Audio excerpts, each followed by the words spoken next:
Kevin Taylor enani or a babysitter. Brunino ewoma nti okọ adwuma opobi amana hwe no. Ne ma no cover Kevin Taylor free Ghana by. Ezi amino kasai onam Ghana NDC fo na ebo ne ho ban o Ghana o. Oti Ghana sisi amino kasai o Ghana. NDC fo soja fo na na frame ka chem de onam Ghana. Since Naana opokwajima na yare in 7 eba me post video bi na one for comment section Penyah na Twene Jonas so say o meka say o me share opinion on that o say ye munya abotre. Twene Jonas abe share opinion on General opokwajima na yare in 7 o busa Mahama NDC for question say Naana health condition akosi say because be muntimi brief Ghana for akosi say ma me no eden na ekoso Twene Jonas demand the answer from the NDC na face so Kevin Taylor enya miss call from him.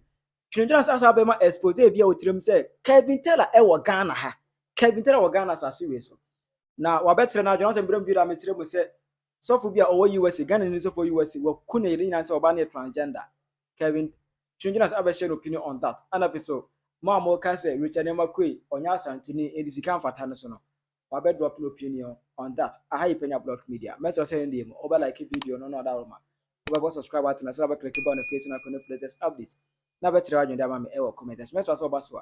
Over share video ma so enya bi ahye. Etina na mo YouTube. Me scroll come say there be.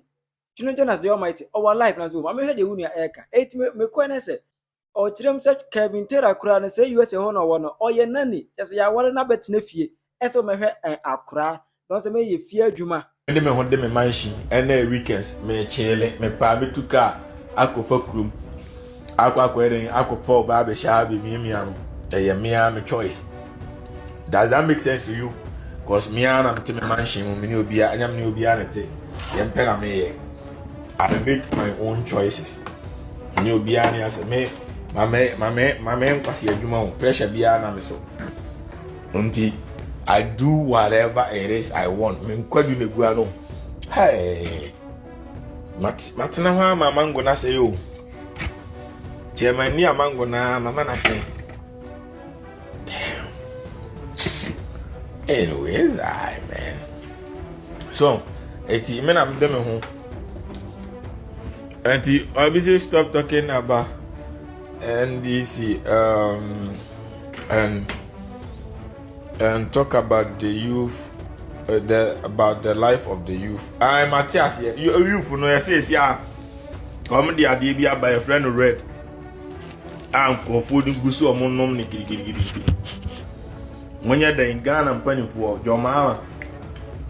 Mum put to stop to that. Sa red no.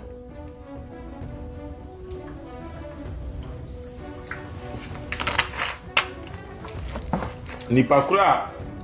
odi ba krumu on monya na mon stop. O se Kevin ye nani. Ai Kevin Taylor ye nani o ye babysitter.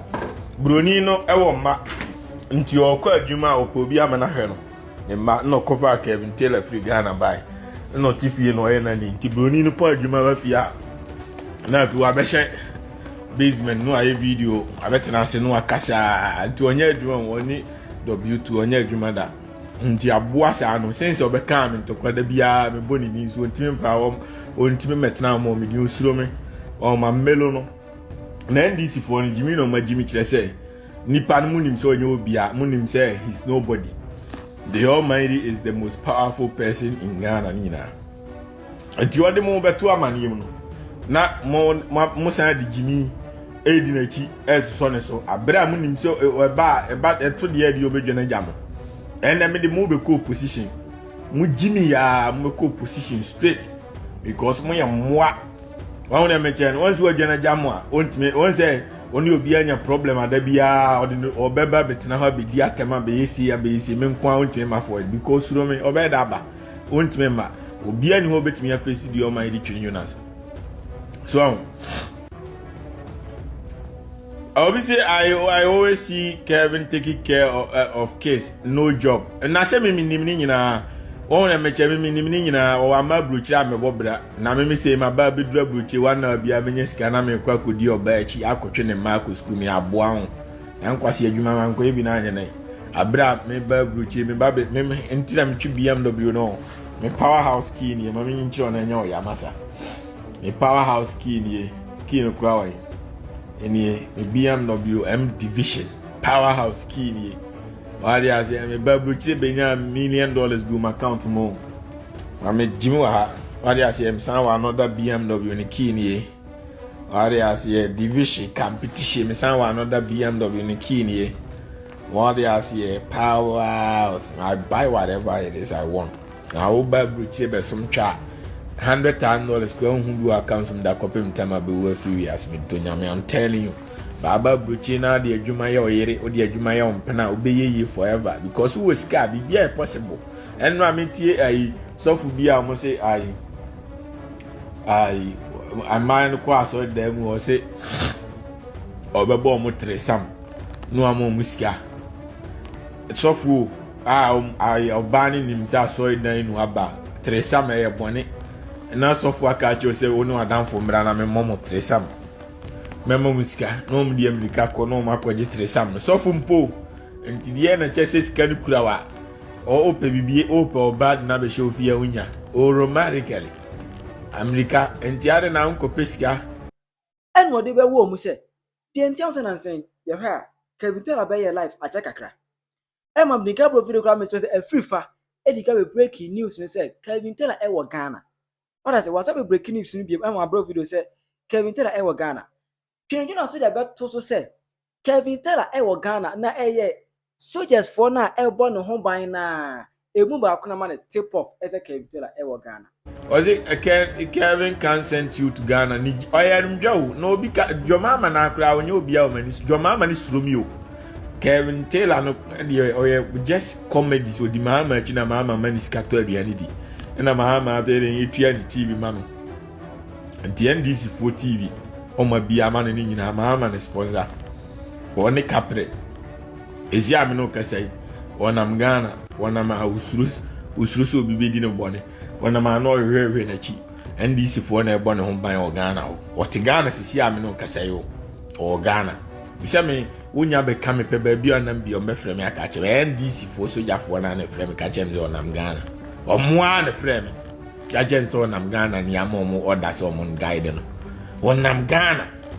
enti sa soja fo na bi ne frame ka eso hu said your mind no me wa need on say boy be comment say me NDC ni I love you and Kevin all together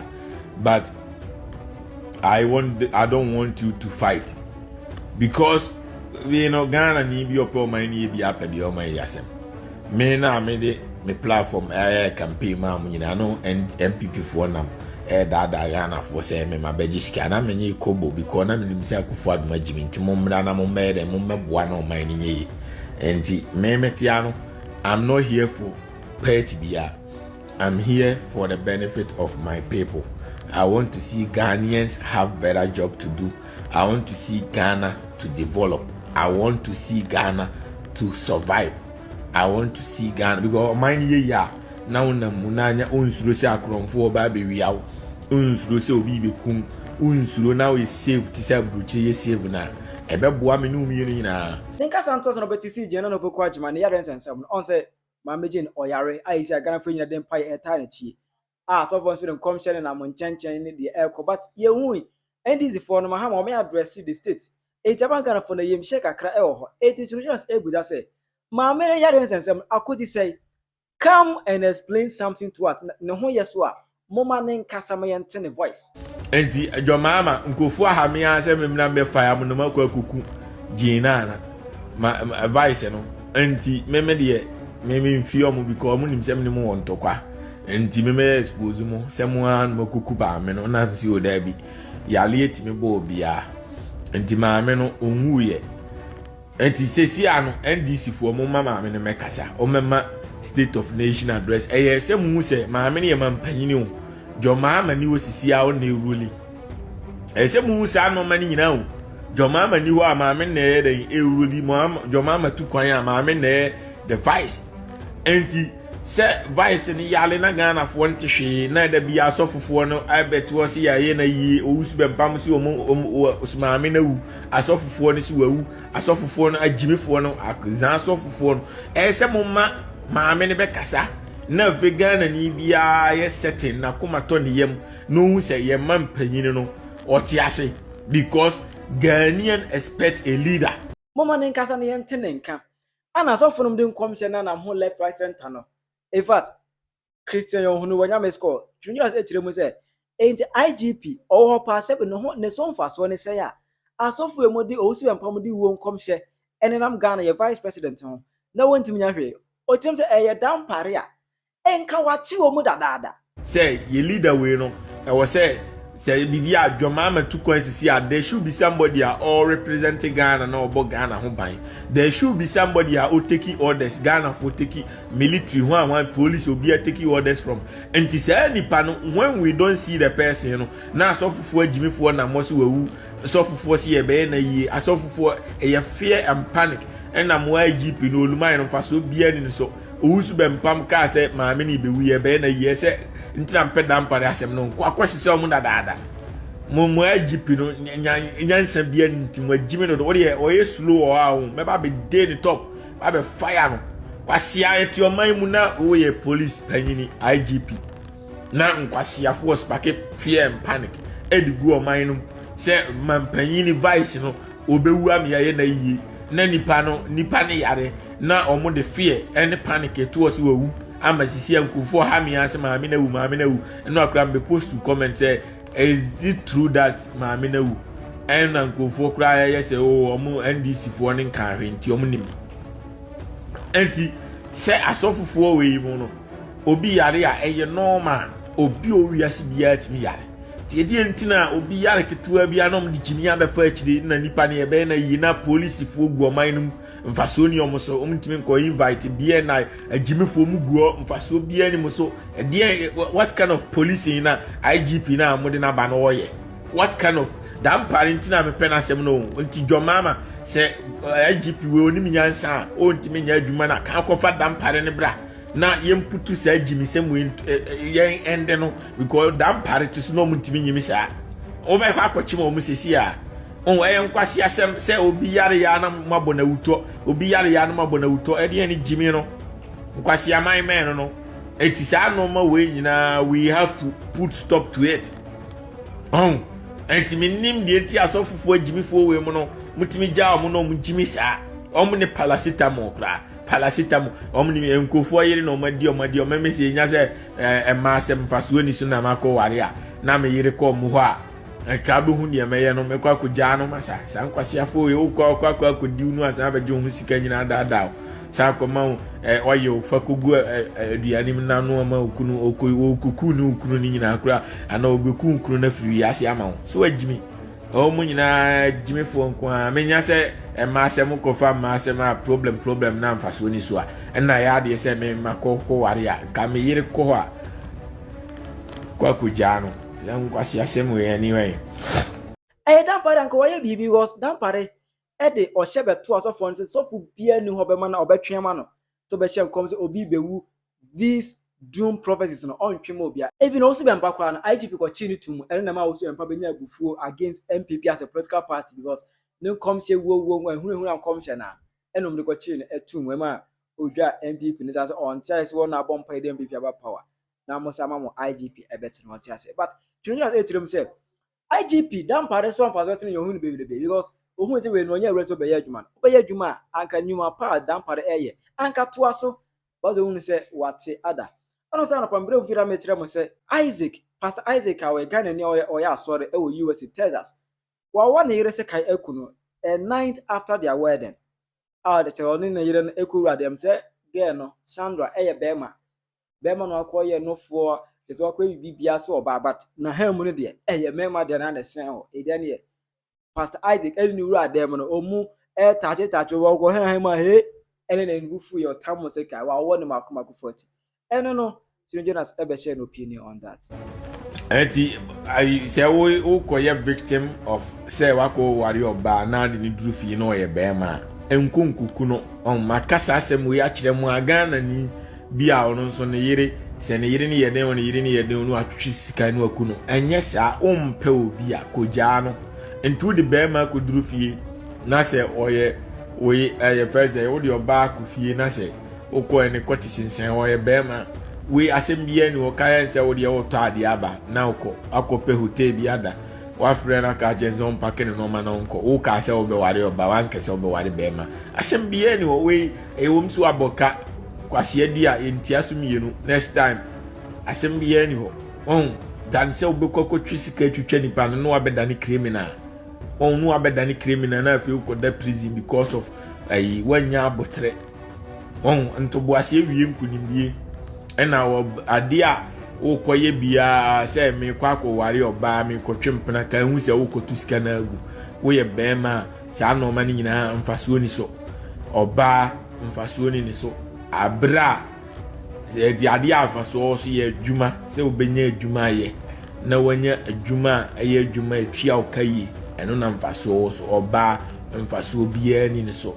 enti ka hu sɛ wokɔ akɔhye wo sika nti sika no hia nkɔtwe sika nkuku obi ɛyɛ normal obi ɔpɛma bia ɔtu sika gu anɔpɛto anwumrɛ ɔmo nyinaa yɛ money wasting akua frani dukotu ɔsɛ happy weekend Twene Jonas, happy weekend to you akua frani dukotu. Thank you, I really do appreciate. Shout out to akua frani dukotu. But I say as my who go vacation how chill you one of my contact no I'm chilling so and with that being said, let's get into it. Fasha wa dream say me kwa pe oba kwa ware no ana me ko pe oba ene na twempena eye money waste me ko to sika egu enti se wo to sika ne gu wi a enkotwe sika nkuku no na nkoda ne criminal ti dia me chiwo ne yo wo twe sika ne kuku nipa ne wi a enkotwe sika nkuku nipa no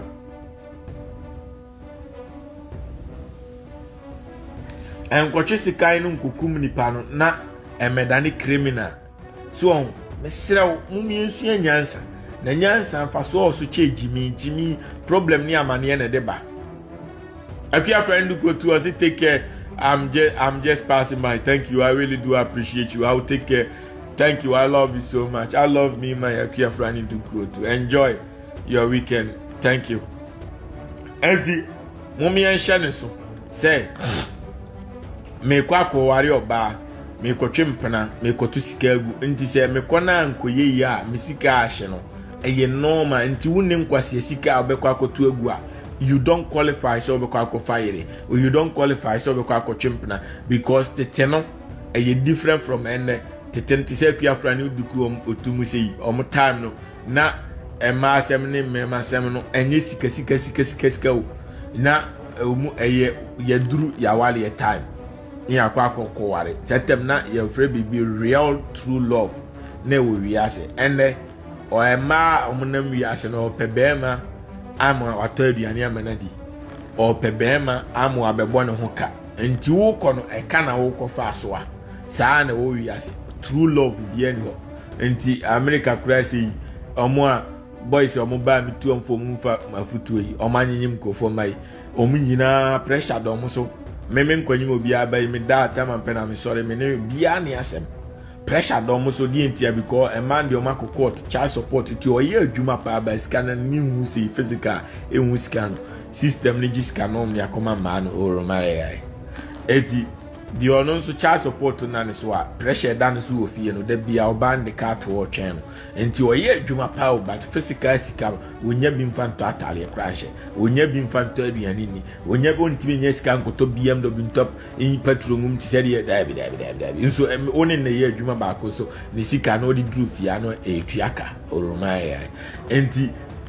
ye sɛ o hyɛ nso onya ready sɛ o be take risk ya you don't invite problems in your life enti mesram mo hyɛ nso ɛna mo so a nkrani na nya sika ya mo ya no anya asantini nko a na nya sika efe